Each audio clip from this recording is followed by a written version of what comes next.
Hello and welcome. I'm Min Kobayashi, and if wishes were horses, even beggars would ride.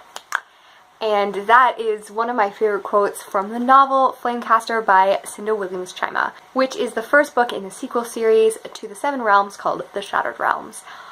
I have been putting off doing this review because I feel like I can't even get all my feelings and expressions in this one review. How can I talk about a book that completely astounded me, that I love and I adore so much in one video? I don't know how. But I'm going to try to do it. Without a doubt, I'm going to be editing this video and screaming at myself for not mentioning something. First things first, read the Seven Realms series. Please do not start with this series because it is wondrous and amazing. However, it has so much background and beauty from understanding the transition between series. I think that you could definitely, without a doubt, enter here and understand there's not that much complexity of needing the background information. However, there's so many different nuggets and beauty, and one of the things I love about this series or this book individually is the fact that it takes a world that is set up in the Seven Realms and it expands it. It lets it age. So many sequel series just feel like this kind of stale rewrite of the original. This novel feels so unique and so different. There's so many elements that are like, you couldn't even try to pinpoint like who is the person from the old series and trying to like figure those things out. Like, you can't. The archetypes are different. The characters' powers and experiences, the setting is even very different. There's only two places that are the same as other places from the first series, and they literally are only like 2 chapters a piece and then were taken from them.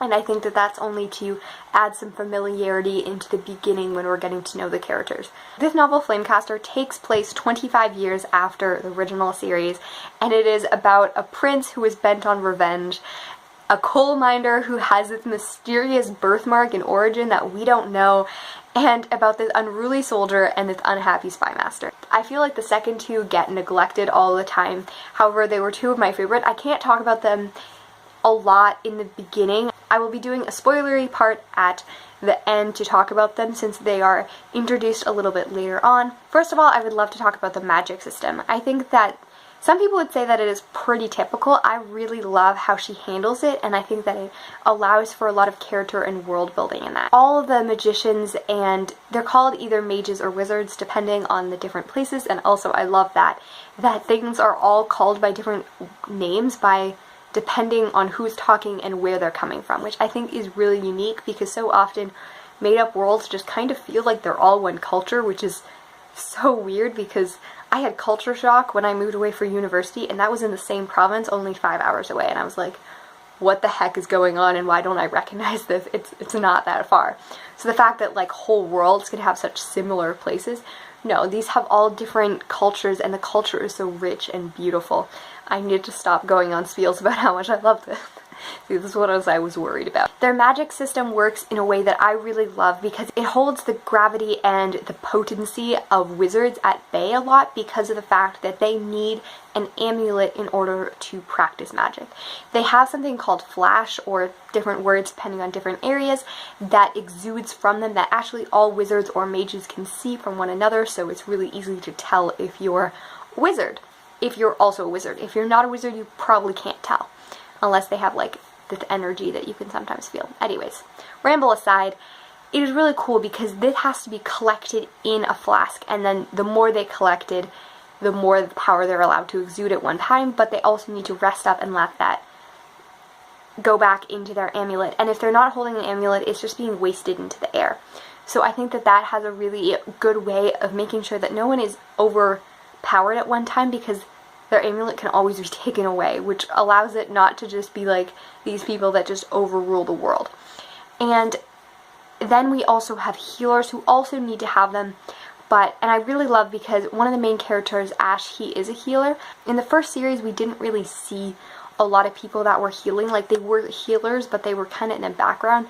His main thing is healing. He doesn't do a lot of battle magic or like any other really magic at all other than healing, and I really enjoyed being able to just have a male character, a character that you would expect to be kind of the macho dude, to be a person who really loves doing healing, and especially horses. He doesn't even like doing it on human a lot, and I really think that that's such an interesting and unique character to have in there. And we also have the dynamics of political, so we have the different countries in the different world. One of the things is that Arden is waging a war, and in this we have them who use mages, so they have a belief in this god, and they follow Meltis? Now that I'm saying this out loud, it sounds really dumb. So many times when I'm doing reviews or like talking about books, I'll realize like I never actually say the words out loud. But Meltis, which is a dumb name, oh my goodness, it sounds so much cooler when it's on text. But they believe that pretty much people that are wizards or mages are demons and these abominations that have to be taken and cleansed. And however, the king is smart enough to realize that he can use these people to his advantage, and he will allow them to be able to be collared so that they can be controlled, which has so many moral questions and different questions around what that is. And I think that's also a very unique way of entering a magic system which believes against it and yet uses the things that they abhor for their own purposes. And also, talking about Malthus, we got to have so many more discussion into how that religion and how the different cults work. It's scary. Like, I never thought that this was like horror-esque, but we have friggin' vampire priests. They want to suck the blood of mages to cleanse them, and they're like greedily wanting to, and these aren't like mythical beings, no, these are clergymen that are like, let us suck blood, and it's like, please get away from me now. We went on a really long rant. I'm going to wrap around and talk about the characters later, but right now I want to talk about the pacing, because I thought that was really weird. So first of all, it starts off when they are 12 and 13, and it focuses on Jenna and Ash and their experiences, and it really sets up why they're in the places they will be in 4 years' time. It actually takes a lot more time than I thought it would. At one point I was really starting to believe it was going to take place when they're 12 and 13, and I was like, wow, this is weird and one. But I think that it was really necessary to kind of firsthand experience some of the trauma that goes on in their life that pushes them to the lives that they're going.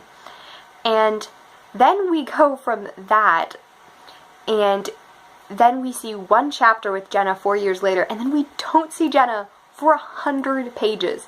And I think we still only see Jenna once, and then it's like another like 50 or 60 pages before we get her point of view. Like, her in the middle of the book, like, she practically doesn't exist. One of the things I love about Cinda Williams Chima is the fact that her stories are so fragmented. I love that. This book definitely wasn't as fragmented as her first series, although I really did love it anyways. I loved that we got to explore different things, and they're going in different areas, and different characters are starting to interact with different characters, but like, they might not see each other, and I really adored that. I thought it was splendid.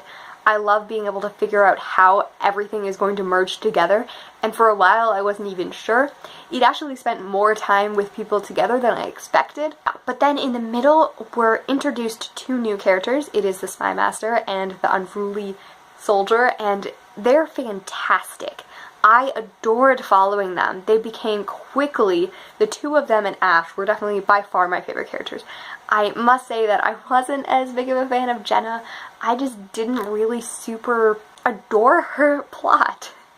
I thought that it was definitely the most kind of cookie cutter one of the ones, and I thought some of the reveals in there weren't as unique. And also some of the reveals that I really like, I feel like I figured out way sooner and just weren't even revealed in the book. One of the things that I really adored about it was the fact that the hints were there, but not blatantly. A couple of the reveals, one of them was great. Because there's one about a character that I picked the pieces together and was like, oh, I know this. And then literally I kept on reading, and a paragraph later it was revealed, and I was like, that's perfect, because you want to be able to figure it out on your own, but you don't want to be like sitting there for like 50 pages or sometimes like 300 pages and being like, okay, I know this, please figure it out. Because you expect them to be less dumb. Yeah, so I think that was really excellent and well executed. I think that most of it, there was one thing about Jenna's point of view that I figured out way sooner.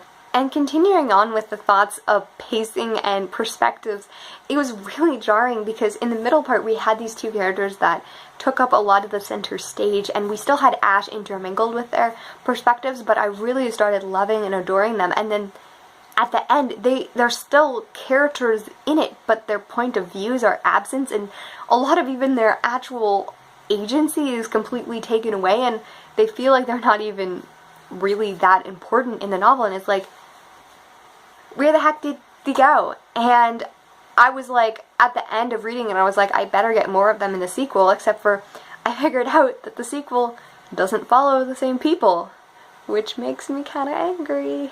I'm really hoping that it will be something like the Lunar Chronicles, where we'll actually get more interweaved of these back into them. I really just want more of their perspectives and thought processes, and I'm really curious of where their character development and where their storylines are going to go, because that is really intriguing to me. Because for them and their morality and their sides and who they can trust and what side they are on, I think is very great. Because for Ash and Jenna, I have a pretty good understanding of where their plot progression is going to go. It could mix up and stuff like that, but these two I'm just way more invested in. And I do adore Ash as a character. He feels like coming home. I really adore the reflections on that, but I must say, all three of them I want way more than Jenna. And a little birdie told me Jenna is the only one of the four that has a perspective in book 2, and I'm so sad. And I think that along with that, Cinda Williams Chima did a great job of calling back to things that happened in the first series and really allowing those to come and allowing different things to play out in interesting ways, and just having calls to things that you were left being like, is this connected to that? Is this person's child? Is this one? What happened to this? Is this person redemption? What happened to them in the last 25 years? Because 25 years is a lot for character development and world to change. Let's talk about something in the room.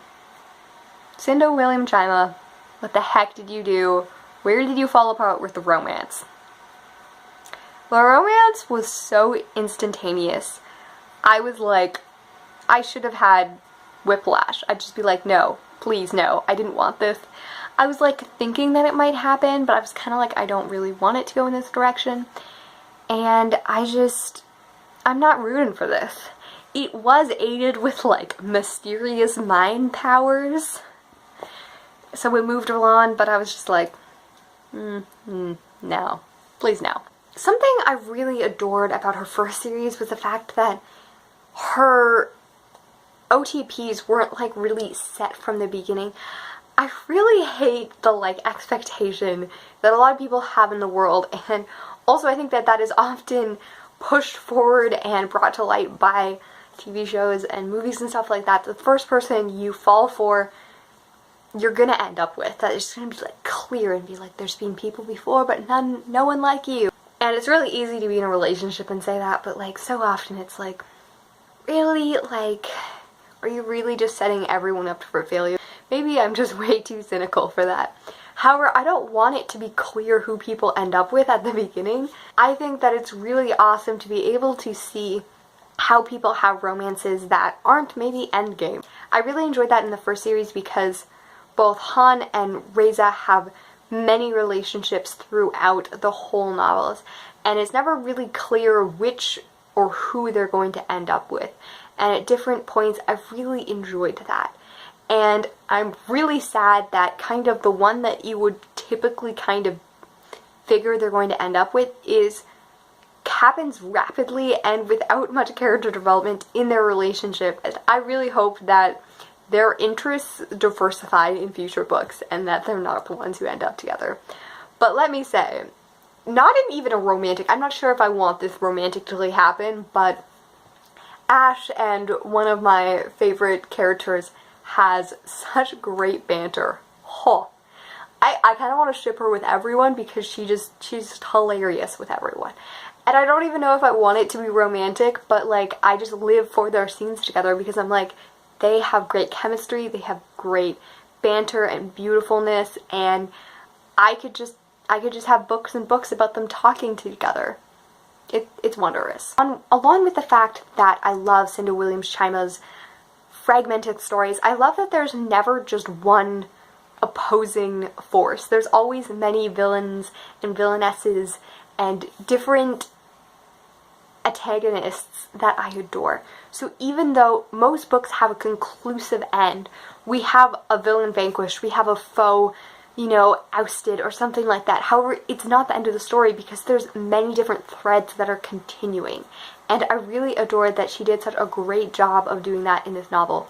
Even though there's some storylines that are tied up that are satisfactory. Not satisfactory is like only mediocre, but like, I mean, like, I'm satisfied that there's a conclusive plot. However, there's so many threads left out, and I love that. I love that that's mysteries and exploration, that I'm eager for more, but I'm not feeling like I was cheated without having a good ending, if that makes sense. Anyways, I think now I'm going to move on to the spoilery things, because I have so many spoilery things to do, and if you're come this far, clearly you read the book, I'm pretty sure. But if not, feel free to click away now. So the characters, if you were not sure who I was talking about Destin and Leela. They're just amazing. Can I talk about the fact that Leela just randomly starts making fun of him one day and then has her own point of view, and then mysterious, and then, oh my goodness, she's Almond Burns' daughter? Can she please be the next captain of the guard? I want to see that. I really want to have her and Liz. I think that they'd be great friends. It's going to be extraordinary. I can't wait for it. Also, Destin, I have no idea what the heck is going on. Was it a hint at the end that him and Evan are romantically intertwined? Was that a thing? Is he loyal to Karthus? That would make so much sense. Why didn't I figure this out? It doesn't make sense to me. But it's interesting. I have so many theories that I just want to explore. And I guess I don't even have to explore because, you know, 2 of the books are already out and the last one's coming out this year, which makes me really sad, but I'm really glad I get to binge it all. I'm really sad I don't get to stew over it for a really long time. Okay. Also, what else do we need to talk about? Oh, this quote. Okay. We're gonna bring the laptop up here. But all he felt was a mingled grief and relief. Grief for those who had died too soon, and relief that perhaps the chapter was over. Ha! Can we talk about Cinda Williams Chima's beautiful, extraordinary writing? That is the description. He goes so far to kill this man that has caused so much havoc and distress on his life, and he realizes in the end that it may be not what he wanted. It's relief that it's over, but it's a kind of anguish of it too. And can we talk about the fact that this little healer dude was also a mass murderer of people through poison? Just so much intrigue and beauty. I love it. And the discussion of that was very interesting. The chapter's over. I'm really excited for the next chapter. I can't wait. I'm really sad Reza wasn't in this book. I'm really upset they killed Han in chapter friggin' 2. What more could I want than my OTP together? That I just want him and to seep in all the goodness. You could kill Reza. I love Han more. Is that terrible to say? Probably, because it wouldn't have worked with the plot as well. Can we talk about how no one knows who Celestine is? How the heck? Like, I don't understand exactly all the politics of the Seven Realms, but like, Ash, Adrian, whatever you want to call him, is the fact that he is a princeling. He also went to Odin's Fort. He's also like the smart guy who loves history texts, which is really hot. I'm just saying. Like, let me go read these history things. Like that line to Lila, we could sit here and I could read history to you, is just like, goals, please. But like, how doesn't he like know about the other royalty in the land? Is she just a mysterious force? Also, I really loved the interesting dynamics of having Evan and the other people from there and having that discussion. I'm really glad she's opening up the world and exploring that more. I'm pumped. I'm really pumped. So, Micah becomes the new High Wizard. After all this time, darn Micah has made his round and he's back. And I'm kind of frightened. I love him and I hate him at the same time.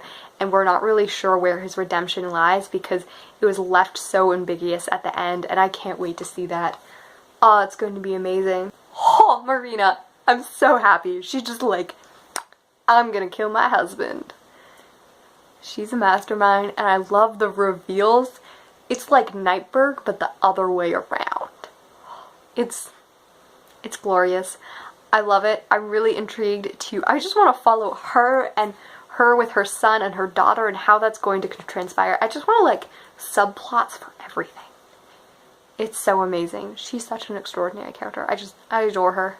I kind of didn't like her in the first novel, but I love that, you know, she doesn't keep the things that, she also respects Reza and that thing, and I'm really interested to see the characters that we saw as teenagers grow into adults and see the things that develop. Oh, Gerard. Terrible. Terrible. Oh. But I'm really excited to see what's going to happen now. Where is it going to end? Are we going to see Ardeen vanquished at the end? Because we don't know. Like, Cinda Williams Chima does not promise happy endings. How is Eva and Jenna related? Can we talk about that? I have no clue. She was a boy, we just didn't get that until the end when I was like, oh wait, yeah, okay. Whew. And then her father kills herself, like, there's so much murder and gore happening and death and everyone becomes orphans, parental figures. We gotta wrap it up. So I just want to say thank you if you've stayed this long. Feel free to subscribe and comment, and please, I will talk to you, like, we can just chat about this. Please, I love it. If you enjoyed this, let me know which other books you would love to see reviews on. Anyways, happy day, and goodbye.